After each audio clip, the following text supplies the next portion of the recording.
Singapore is a small city-state with limited land. To ensure that our finite land resources can meet the competing economic and social needs of our country, it is critical that our lands are utilized appropriately and efficiently. In Singapore, the bulk of our population are homeowners, and many use their properties as collateral. As such, a reliable land administration system is of paramount importance to protect property rights and ensure the stability of the property market. The Land Policy Division under the Ministry of Law plays a leading role in creating this regulatory framework. The division formulates land administration legislations and policies and regularly reviews them to ensure that they remain relevant to Singapore's rapidly growing economy. Over the years, MinLaw has put in place a number of major land laws. One such law is the Land Acquisition Act. The Act was introduced in 1966 to give the state powers to acquire private lands if they are required for a public purpose.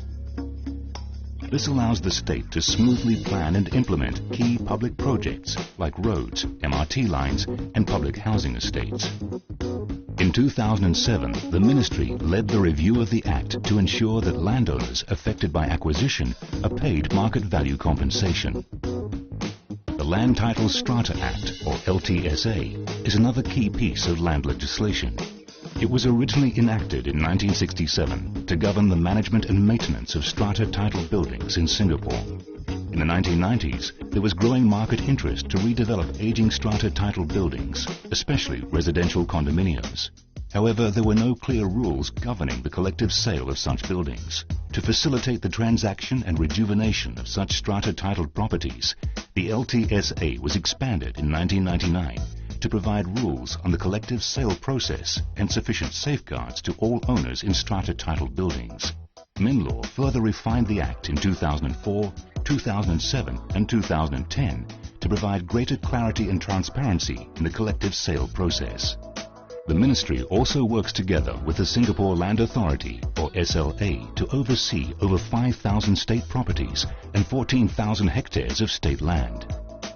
Apart from leasing such state land and properties, MinLaw has put in place a policy to redevelop old state properties for new uses in order to unlock its maximum value. Recognizing the importance of providing timely and accurate land information, the Ministry oversees the SLA to ensure the timely and accurate provision of digitized information on survey plans, roads, transport networks, public housing and others for use by government agencies and the public. Under the ST Space program, such data will be combined with information from all government agencies into a single digital map. Going forward, MinLaw will continue to maintain an effective and progressive land policy architecture that caters to the needs of all stakeholders in Singapore. The Ministry will also strive to provide an effective and reliable land administration system that maximizes the value and usage of Singapore's state land and buildings.